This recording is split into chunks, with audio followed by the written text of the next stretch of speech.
What's the meaning of carpool?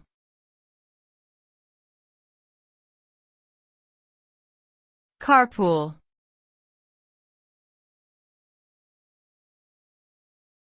Carpool.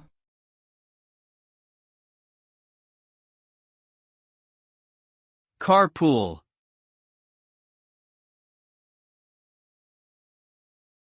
Carpool.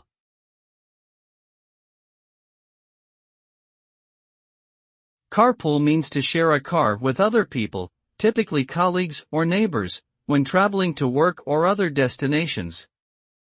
The primary goal of carpooling is to reduce traffic congestion, air pollution, and carbon emissions.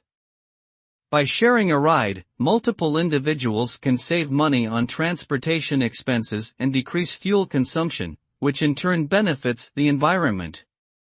Carpooling can also save time by allowing passengers to use high-occupancy vehicle (HOV) lanes and reduce the need for parking. Overall, carpooling is a sustainable and efficient way to commute while promoting social interaction and reducing travel costs.